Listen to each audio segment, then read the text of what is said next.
Hi friends, welcome to my YouTube channel. दोस्तों, आज का ये जो हमारा टॉपिक होने वाला है बहुत ही खास होने वाला है, क्योंकि आज हम ग्राफ की बात करेंगे। फोटो इलेक्ट्रिक इफेक्ट तो हमने पढ़ लिया है, लेकिन ग्राफ जो हमारा अभी रह गया था, जो कि यूपी टीजीटी साइंस में वेरी इंपॉर्टेंट, बहुत ही इंपॉर्टेंट टॉपिक है यूपी टीजीटी साइंस के रिगार्डिंग। क्योंकि दोस्तों यहाँ से बहुत सारे क्वेश्चन फ्रेम हो सकते हैं और ग्राफ में आपको ज़्यादा यहाँ पर माथापच्ची करने की ज़रूरत नहीं है। एक बार आप इसे रिवाइज़ कर लीजिए, आपको ग्राफ बहुत अच्छे से समझ में आ जाएगा।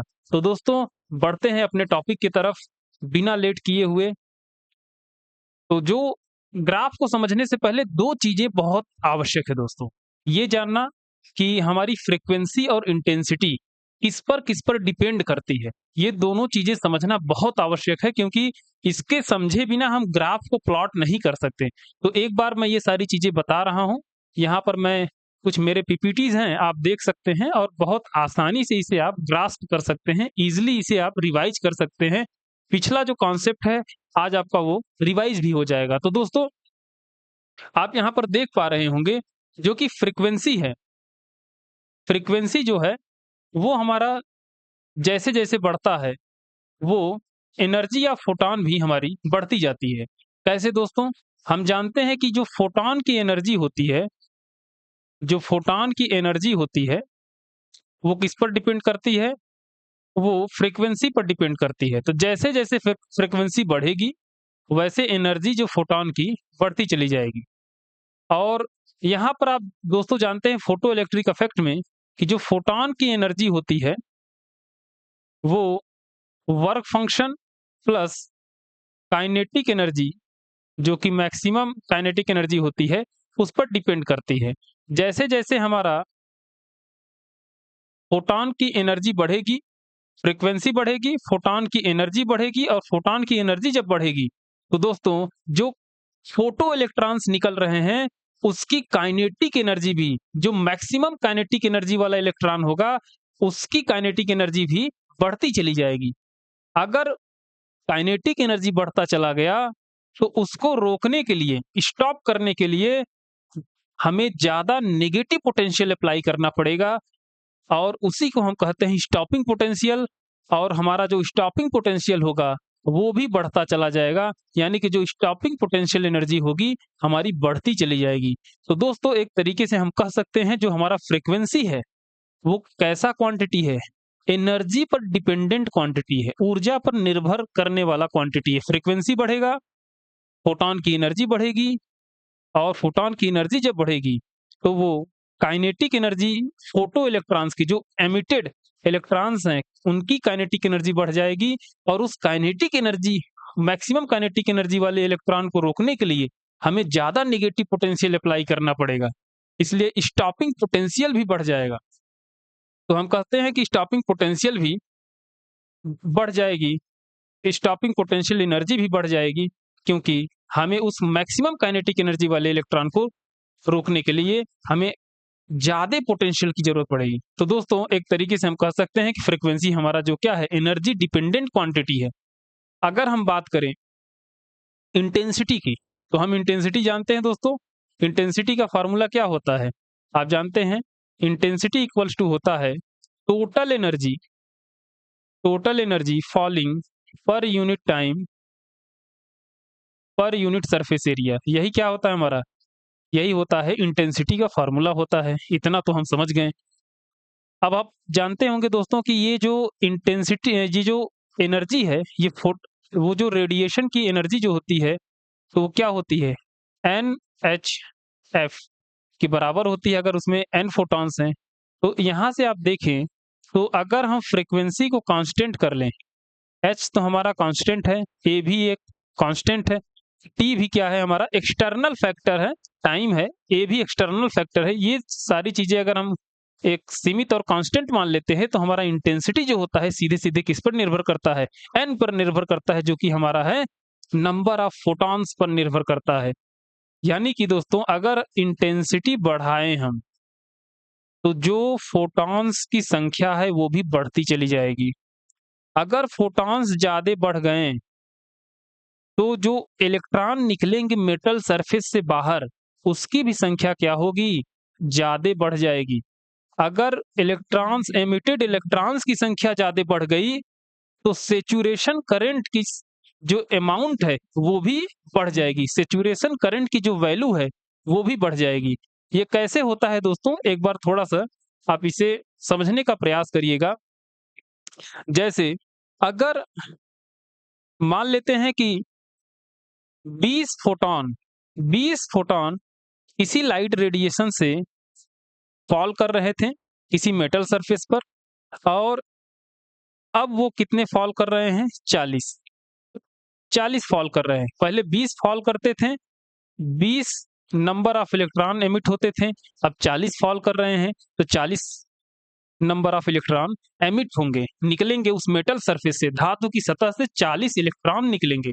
अगर 40 इलेक्ट्रॉन निकलेंगे तो हम जानते हैं I बराबर होता है दोस्तों Q/T, और Q बराबर होता है Ne/T, और यहाँ पे यही क्या है, नंबर ऑफ इलेक्ट्रॉन्स। तो दोस्तों अगर नंबर ऑफ इलेक्ट्रॉन्स बढ़ेगा तो हमारा जो करंट है वो भी बढ़ेगा।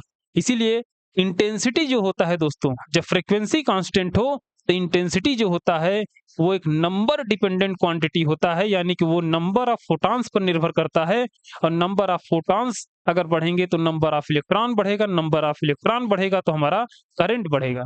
तो दोस्तों ये सारी चीजें आपको समझ में आई होंगी। अब हम बात करते हैं अपनी ग्राफ के ऊपर, जो कि हमारा बहुत ही इंपॉर्टेंट है।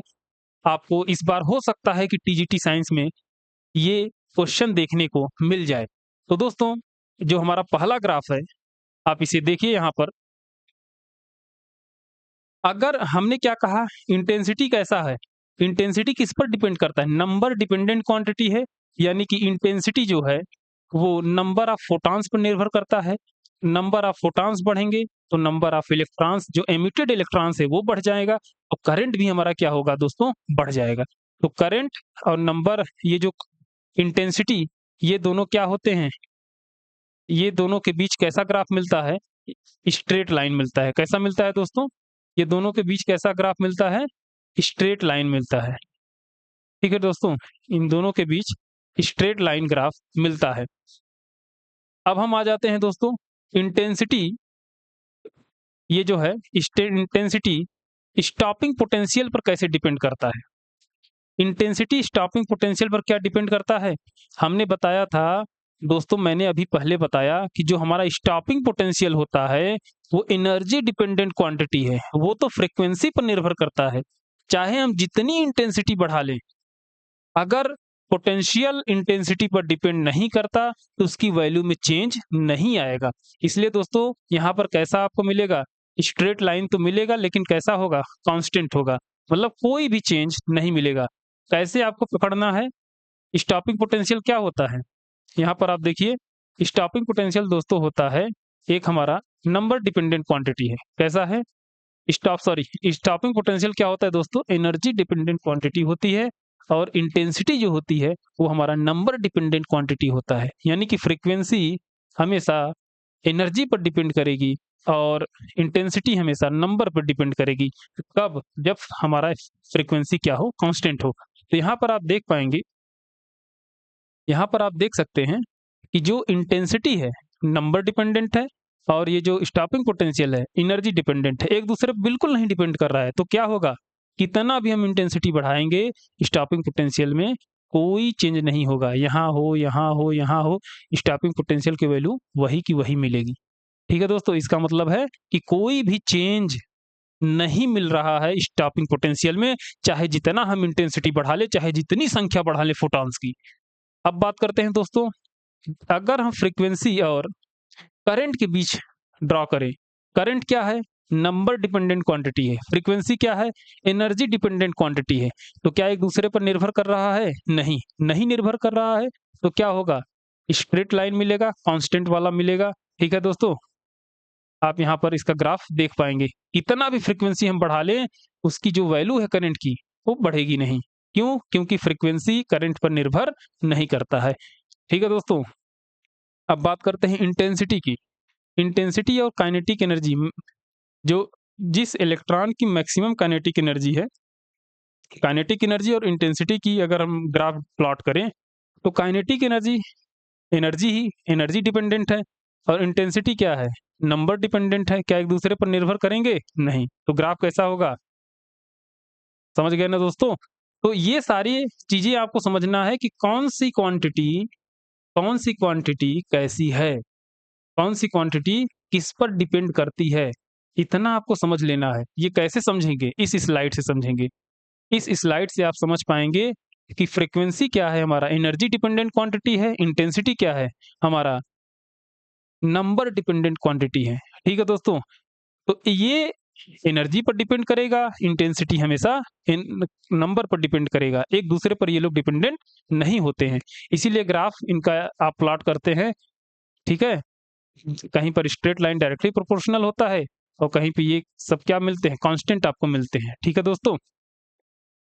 अब बात करते हैं काइनेटिक एनर्जी और फ्रीक्वेंसी की। काइनेटिक एनर्जी क्या है? Energy dependent, frequency energy dependent. तो कैसा ग्राफ मिलेगा?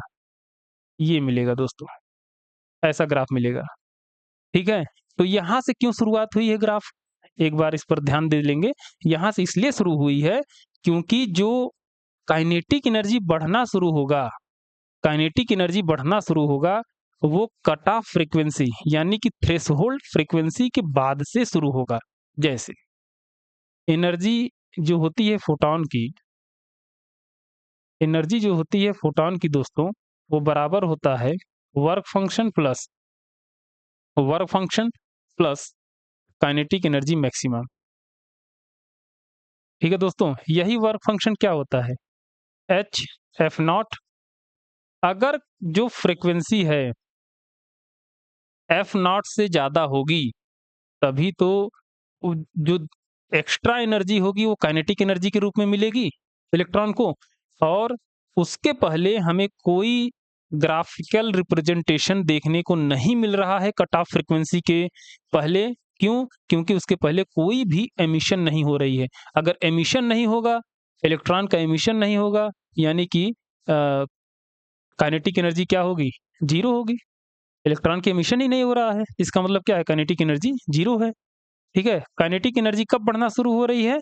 जब जो फ्रीक्वेंसी फॉल हो रही है फोटॉन की, वो क्या हो रही है? एक लिमिटेड अमाउंट से ज़्यादा है, यानी कि जिसे कहते हैं हम कट ऑफ फ्रीक्वेंसी से ज़्यादा है। अब अगला हमारा ग्राफ है frequency against kinetic energy maximum electron. ये भी क्या है? वही है, पहले वाला ही ग्राफ है ये। दूसरा ग्राफ है इंटेंसिटी और स्टॉपिंग पोटेंशियल के बीच में। इंटेंसिटी और स्टॉपिंग पोटेंशियल के बीच में ये ग्राफ है। और यहाँ पर आप देख पाएंगे कि स्टॉपिंग पोटेंशियल क्या होता है। स्टॉपिंग पोटेंशियल जो होता है एनर्जी डिपेंडेंट क्वांटिटी है, और इंटेंसिटी क्या है? नंबर डिपेंडेंट क्वांटिटी है। इसलिए एक दूसरे पर ये निर्भर नहीं करेंगे, तो कैसा मिलेगा? कांस्टेंट लाइन मिलेगा। ठीक है दोस्तों? ये क्या है? फ्रीक्वेंसी और स्टॉपिंग पोटेंशियल के बीच में है। तो फ्रीक्वेंसी और स्टॉपिंग पोटेंशियल के बीच में क्या होता है दोस्तों कि आप फ्रीक्वेंसी भी एनर्जी डिपेंडेंट क्वांटिटी और स्टॉपिंग पोटेंशियल भी एनर्जी डिपेंडेंट क्वांटिटी, इसके बीच तो ग्राफ मिलेगा। कैसा मिलेगा? एक स्ट्रेट लाइन मिलेगी जो कि डायरेक्टली प्रोपोर्शनल दिखा रही है। ठीक है दोस्तों? तो यहाँ से आप एक कट, चूंकि देखिए यहाँ भी वही है, स्टॉपिंग पोटेंशियल क्या होगा? क्या किसी स्टॉपिंग पोटेंशियल की जरूरत पड़ेगी अगर फ्रीक्वेंसी एफ नॉट से कम हो? एफ नॉट से कम फ्रीक्वेंसी रहेगी तो सीधी सी बात रहेगी, कोई एमिशन नहीं होगा इलेक्ट्रॉन की। और एफ नॉट से जैसे जैसे फ्रीक्वेंसी बढ़ती जाएगी, उतना हमें नेगेटिव पोटेंशियल ज़्यादा लगाना पड़ेगा, क्योंकि जैसे जैसे फ्रीक्वेंसी बढ़ेगी एमिटेड फोटो इलेक्ट्रॉन्स की काइनेटिक एनर्जी बढ़ती जाएगी, और उसी के सापेक्ष हमें अधिक स्टॉपिंग पोटेंशियल लगाना पड़ेगा। तो दोस्तों ये हमारा ग्राफिकल रिप्रेजेंटेशन था। जितने भी ग्राफ्स हैं फोटो इलेक्ट्रिक इफेक्ट में, मैंने उसको कवर कर दिया है। और ये ग्राफ्स पूछे जाने की संभावना बहुत ज़्यादा है इस बार के यूपी टीजीटी साइंस के एग्जाम में दोस्तों। आगे बात करते हैं अपने अगले ग्राफ की जो है। तो दोस्तों यहाँ पर आप देख पाएंगे कि जो हमारा अगला ग्राफ है, इसमें ईएमएफ यानी पोटेंशियल और करंट के बीच में ग्राफ प्लॉट किया गया है, जिसमें फ्रीक्वेंसी को कांस्टेंट रखा गया है। अगर दोस्तों फ्रीक्वेंसी कांस्टेंट होगा और इंटेंसिटी वेरिएबल होगा, तो उसमें क्या होता है देखिएगा। फ्रीक्वेंसी कांस्टेंट है, इसका मतलब है कि जो फोटॉन फॉल हो रही है उसकी एनर्जी कांस्टेंट है। अगर इंटेंसिटी वेरिएबल है यानी कि जो फोटॉन्स की संख्या है वो ग्रेजुअली बढ़ रही है। यही वेरिएबिलिटी दिखाती है इंटेंसिटी की। ठीक है दोस्तों, जैसे इंटेंसिटी हमारा क्या होता है, is directly proportional to NF. अगर फ्रीक्वेंसी कांस्टेंट है तो जो इंटेंसिटी होगा वो नंबर ऑफ फोटॉन्स पर डिपेंड करेगा। ठीक है दोस्तों, जैसे जब हमने कोई बैटरी वैक्यूम चेंबर में नहीं लगाया था, कोई दोनों कैथोड और एनोड से जब हमने कोई पोटेंशियल यानी कोई बैटरी नहीं ऐड किया था, कनेक्ट किया था, तो हमारा मान लेते हैं उस समय सीधे-सीधे फोटॉन के द्वारा कितने इलेक्ट्रॉन एमिट हो रहे थे, वो 20 एमिट हो रहे थे। लेकिन उसमें से केवल 10 क्या हैं, एनोड की तरफ पहुँच पा रहे थे, सर्किट में एंट्री कर पा रहे थे, इसीलिए हमें करंट मिल रहा था, 10 की वजह से मिल रहा था। जब हमने ईएमएफ केवल और केवल कोई बैटरी नहीं लगाया था, ईएमएफ हमारा 0 था। 10 फोटॉन की वजह से हमें ये करंट मिल रही थी। लेकिन जैसे-जैसे हमने ईएमएफ लगाना शुरू किया, तो जो बचे हुए 10 इलेक्ट्रॉन थे, एमिटेड इलेक्ट्रॉन हैं, जो फोटो इलेक्ट्रिक इफेक्ट फिनोमेना की वजह से एमिट हुए हैं, बचे हुए 10 जिसके पास कम एनर्जी थी और ईएमएफ यानी बैटरी लगाने के बाद वो भी अपनी एनर्जी को बढ़ाकर एनोड की तरफ आना शुरू किए, तो क्या होगा, जैसे-जैसे आना शुरू करेंगे संख्या बढ़ती जाएगी, 15 हो जाएगी, धीरे-धीरे क्या होगी, ये देखिए ग्राफ दोस्तों बढ़ रहा है। ये ग्राफ क्या है, बढ़ रहा है। तो लेकिन एक फेज के बाद ये करंट मिलना कांस्टेंट हो जाता है। क्यों?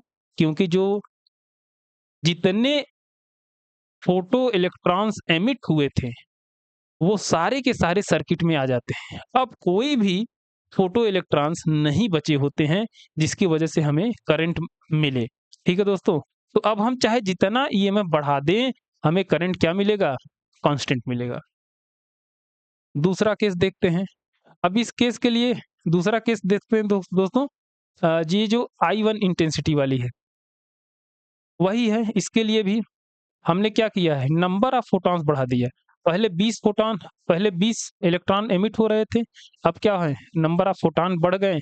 हो सकता है कि अब 30 30 फोटो इलेक्ट्रॉन निकले। ठीक है दोस्तों, तो 30 की वजह से जो बिना पोटेंशियल लगाए मान लेते हैं कि 20 फोटो इलेक्ट्रॉन पहुंच रहे थे सर्किट में, तो 20 की वजह से यहाँ से ऑलरेडी मिल रहा था, और जैसे-जैसे हम पोटेंशियल बढ़ाते गए, बाकी के भी 10 इलेक्ट्रॉन धीरे-धीरे आते गए, जिसकी वजह से हमारा करंट बढ़ता गया। और एक सिचुएशन के बाद, एक पोटेंशियल के बाद हमें जो करंट है कांस्टेंट मिलना शुरू हो गया, क्योंकि जो 30 इलेक्ट्रॉन एमिट हुए थे वो सारे के सारे सर्किट में अब आ चुके होते हैं। अब कोई करंट नहीं मिलेगा, कितना भी हम ईएमएफ बढ़ा लें। यही हाल इस ग्राफ में भी होता है। अब देखते हैं स्टॉपिंग पोटेंशियल की कहानी। दोस्तों देखिए, यहाँ फ्रीक्वेंसी क्या है, कांस्टेंट रखी जा रही है। फ्रीक्वेंसी क्या है, कांस्टेंट रखी जा रही है। इसका मतलब है कि जो एमिटेड फोटो इलेक्ट्रॉन है और उन इलेक्ट्रॉन में से जिसकी काइनेटिक एनर्जी बहुत ज़्यादा होगी, उसको रोकने के लिए जितना हम पोटेंशियल लगाते हैं, नेगेटिव पोटेंशियल, वही क्या होता है, हमारा स्टॉपिंग पोटेंशियल होता है। ठीक, तो हर केस में स्टॉपिंग पोटेंशियल सेम क्यों है? इसके पीछे दोस्तों रीजन यही है, क्योंकि हर केस में जो मैक्सिमम काइनेटिक एनर्जी वाला फोटो इलेक्ट्रॉन है, मैक्सिमम काइनेटिक एनर्जी वाला एमिटेड फोटो इलेक्ट्रॉन है, वो क्या है, उसकी वैल्यू सेम है। जो काइनेटिक एनर्जी वाला मैक्सिमम काइनेटिक एनर्जी वाला फोटो इलेक्ट्रॉन है जो एमिट हो रहा है फोटो इलेक्ट्रिक इफेक्ट फिनोमेना में, उसकी वैल्यू क्या है दोस्तों, सेम है। इसीलिए हमारा जो स्टॉपिंग पोटेंशियल है वो चेंज नहीं हो रहा है। ठीक है दोस्तों, अब यही बात करते हैं दूसरे केस में कि फ्रीक्वेंसी को वेरिएबल कर दिया जा रहा है। फ्रीक्वेंसी को क्या कर दिया जा रहा है, वेरिएबल कर दिया जा रहा है। यानी कि हम जानते हैं I is directly proportional to NF, और जिसमें से अगर फ्रीक्वेंसी वेरिएबल है और नंबर ऑफ फोटॉन्स कांस्टेंट कर दें, तो इंटेंसिटी भी क्या होगी दोस्तों, हमारा वेरिएबल होगा। क्यों? क्योंकि फ्रीक्वेंसी वेरिएबल है। अब देखते हैं यहाँ पर क्या होता है। अगर इंटेंसिटी दोस्तों यहाँ पर देखिए नंबर ऑफ फोटॉन क्या है, कांस्टेंट है, तो कांस्टेंट होने की वजह से बिना पोटेंशियल अप्लाई किए बिना पोटेंशियल अप्लाई किए क्या हमें मिल रहा है करंट, एक डेफिनेट करंट मिल रहा है। फोटॉन जो एमिट कर रहा है फोटो इलेक्ट्रॉन्स को उसकी वजह से। अब चूंकि ये जो एमिशन है फोटो इलेक्ट्रॉन की वो क्या है, वो निश्चित है, कांस्टेंट है, इसीलिए जो हमें करंट मिलेगा हर केस में लगभग लगभग वो सेम मिलेगा। हर केस में क्या होगा, लगभग लगभग सेम होगा। लेकिन दोस्तों आप देखिए यहाँ पर स्टॉपिंग पोटेंशियल की बात हो रही है। ये स्टॉपिंग पोटेंशियल जो होते हैं जैसे जैसे हम निगेटिव में बढ़ते जाएंगे वो क्या होता है, हमारा स्टॉपिंग पोटेंशियल बढ़ता चला जाता है। ऐसा क्यों होता है? ऐसा इसलिए होता है दोस्तों कि पहले केस में क्या होता है कि फ्रीक्वेंसी क्या होती है, मान लेते हैं f1 है और उसके बाद फ्रीक्वेंसी f2 हुई, उसके बाद फ्रीक्वेंसी f3 हुई। फ्रीक्वेंसी हर बार बढ़ती चली जा रही है, इसका मतलब E बराबर होता है hf। अगर फ्रीक्वेंसी बढ़ेगी तो एनर्जी बढ़ेगी, फ्रीक्वेंसी बढ़ेगी तो एनर्जी बढ़ेगी। तो जो मैक्सिमम काइनेटिक एनर्जी वाला इलेक्ट्रॉन होगा, मैक्सिमम काइनेटिक एनर्जी वाला इलेक्ट्रॉन होगा, उसको रोकने के लिए ज्यादा पोटेंशियल की आवश्यकता होगी। और इसीलिए ये जो पोटेंशियल है दोस्तों धीरे धीरे इंक्रीज कर रहा है, यानी कि V3 is greater than V2 is greater than V1। ठीक है दोस्तों, इसीलिए इसका मतलब यह है कि जैसे जैसे फ्रीक्वेंसी बढ़ती चली जाएगी वैसे वैसे हमारा जो पोटेंशियल है, स्टॉपिंग पोटेंशियल है, उसकी भी वैल्यू बढ़ती चली जाएगी। तो ये दोस्तों फ्रीक्वेंसी, इंटेंसिटी और एनर्जी का ग्राफ था। आप इसे अच्छे से देख लीजिएगा, यहाँ से भी कुछ क्वेश्चन बन सकते हैं और यहाँ से तो डेफिनेट क्वेश्चन बनते हैं, निश्चित तौर पर यहाँ से क्वेश्चन बनते हैं। दोस्तों यहाँ पर क्या है, मैथमेटिकल स्लोप्स एंड इंटरसेप्ट की बात हो रही है। दोस्तों यहाँ पर आप देखेंगे, हम जानते हैं कि ये ग्राफ जो है स्टॉपिंग पोटेंशियल और फ्रीक्वेंसी के बीच है, स्टॉपिंग पोटेंशियल और फ्रीक्वेंसी के बीच है। अच्छा एक चीज बताइए, स्टॉपिंग पोटेंशियल क्या है, एनर्जी डिपेंडेंट, फ्रीक्वेंसी क्या है, एनर्जी डिपेंडेंट, तो इसके बीच तो ग्राफ तो आएगा कुछ ना कुछ। ठीक, तो अगर देखते हैं दोस्तों एक सामान्य वे में देखें तो अगर फ्रीक्वेंसी बढ़ेगी तो स्टॉपिंग पोटेंशियल भी क्या होगा, स्टॉपिंग पोटेंशियल भी बढ़ेगा। क्यों? जैसे जैसे फ्रीक्वेंसी बढ़ेगी वैसे वैसे जो फोटॉन की एनर्जी बढ़ेगी, फोटॉन की एनर्जी बढ़ेगी तो वो आके इलेक्ट्रॉन से टकराएगी और अधिक से अधिक काइनेटिक एनर्जी वाले इलेक्ट्रॉन को एमिट करेगी मेटल के सरफेस से। अब उस मैक्सिमम काइनेटिक एनर्जी वाले इलेक्ट्रॉन को रोकने के लिए ज्यादा पोटेंशियल अप्लाई करना पड़ेगा और जिसके वजह से जो हमारा स्टॉपिंग पोटेंशियल होगा वो भी बढ़ता चला जाएगा। इसीलिए देखिए दोस्तों ये जो पॉइंट है ये है एफ नॉट। क्या है दोस्तों? एफ नॉट है, यानी कि थ्रेशोल्ड फ्रीक्वेंसी के बाद से हमारा जो ग्राफ है वो बढ़ता हुआ आता है एक स्ट्रेट लाइन के रूप में। ठीक है दोस्तों, तो यही हम थोड़ा सा निकालने की कोशिश कर रहे हैं दोस्तों, क्योंकि यहाँ से क्वेश्चन पूछता है। हम जानते हैं एनर्जी या फोटॉन क्या होता है, उस मेटल के वर्क फंक्शन और जितनी kinetic energy, maximum kinetic energy के बराबर होता है। जो इलेक्ट्रॉन एमिट होता है उस इलेक्ट्रॉन के मैक्सिमम काइनेटिक एनर्जी वाले इलेक्ट्रॉन के और वर्क फंक्शन के एडिशन के बराबर होता है। तो फोटॉन की एनर्जी क्या होती है, HF होती है, और ये वर्क फंक्शन हम लिख लिए। ई वी नॉट क्या होता है, उस मैक्सिमम काइनेटिक एनर्जी वाले इलेक्ट्रॉन को रोकने के लिए जितना हमें पोटेंशियल अप्लाई करना पड़ता है वही क्या है, स्टॉपिंग पोटेंशियल है। और यही पोटेंशियल उस इलेक्ट्रॉन के अंतर्गत क्या स्टोर्ड होता है, उसकी जो काइनेटिक एनर्जी होती है किसमें ट्रांसफॉर्म करता है, उसके काइनेटिक एनर्जी को उसके पोटेंशियल एनर्जी में ट्रांसफॉर्म कर देता है, ईवी नॉट के रूप में चेंज कर देता है। तो वही मैक्सिमम काइनेटिक एनर्जी किसके बराबर हो जाती है, ईवी नॉट के बराबर हो जाती है, HF बराबर 5 प्लस ईवी नॉट। तो ईवी नॉट इक्वल टू होता है HF माइनस 5। और यहाँ से दोस्तों हम लिख सकते हैं स्टॉपिंग पोटेंशियल यानी V not equal to H upon E F minus pi upon E. दोस्तों हम जानते हैं y बराबर mx प्लस सी, ये क्या है, ये इक्वेशन ऑफ लाइन है, जहाँ पे m क्या है, m हमारा होता है स्लोप होता है और c क्या होता है, इंटरसेप्ट होता है। m क्या हो जाएगा, h अपॉन ई हो जाएगा और इंटरसेप्ट यानी स्लोप क्या, इंटरसेप्ट क्या हो जाएगा, माइनस फाई अपॉन ई। तो दोस्तों ये जो h अपॉन ई है, चाहे हम जो भी मेटल ले लें, यही कॉन्सेप्ट है यहाँ पर, चाहे जो भी मेटल ले लें, अगर हम ग्राफ प्लॉट कर रहे हैं स्टॉपिंग पोटेंशियल और फ्रीक्वेंसी के बीच में, तो वो h अपॉन ई आएगा, h अपॉन ई आएगा सभी मेटल सरफेस के लिए, सभी मेटल के लिए h अपॉन ई स्लोप आएगा जब भी हम ग्राफ प्लॉट करेंगे स्टॉपिंग पोटेंशियल और फ्रीक्वेंसी के बीच में। क्यों? क्योंकि जो h है हमारा प्लैंक कांस्टेंट है और e क्या है, इलेक्ट्रॉनिक चार्ज है, तो ये दोनों बदलने वाले नहीं है, चाहे जो भी हम मेटल ले ले, इसलिए हमारा ये क्या आता है, कांस्टेंट आता है। और ये जो दोस्तों है, ये जो डिस्टेंस है, यही क्या है, हमारा वर्क फंक्शन है। क्या है? वर्क फंक्शन है। वर्क फंक्शन को डिफाइन करता है, ये डिस्टेंस जितना बढ़ता जाएगा उतना हमारा वर्क फंक्शन बढ़ता जाएगा। अब हम देखते हैं kinetic energy versus maximum, kinetic energy maximum versus frequency, इसके बीच अगर हम ग्राफ प्लॉट करते हैं तो वही इक्वेशन होता है, ई क्या होता है, एच एफ के बराबर होता है plus work equals to work function plus kinetic energy maximum. तो काइनेटिक एनर्जी मैक्सिमम बराबर होता है एच एफ हो जाएगा माइनस फाई हो जाएगा, और यहाँ से स्लोप निकालेंगे तो हमारा क्या आएगा, एच आएगा, जो कि सभी मेटल के लिए ये भी कांस्टेंट आता है दोस्तों।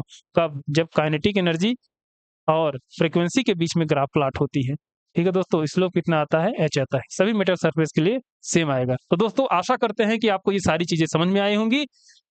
ये ग्राफ वाले क्वेश्चन और ये कॉन्सेप्ट जो है आप जरूर इसे पढ़िएगा, रिवाइज करिएगा, अन्यथा आपका एक दो क्वेश्चन जरूर मिस हो सकता है, क्योंकि अब जो क्वेश्चन का लेवल है वो बढ़ रहा है दोस्तों। और उम्मीद है कि आगामी टीजीटी पीजीटी एग्जाम में ये सारे क्वेश्चन ग्राफिकल एनालिसिस और ग्राफ पर बेस्ड क्वेश्चन जरूर पूछे इस बार। तो दोस्तों अगर आपका कोई डाउट है तो आप जरूर मेरे टेलीग्राम चैनल को ज्वाइन करें और वहां पर अपने समस्या को जरूर लिखें, मैं उसका 100% रिप्लाई करूंगा। तो दोस्तों मिलते हैं अपने अगले वीडियो में, तब तक के लिए नमस्कार।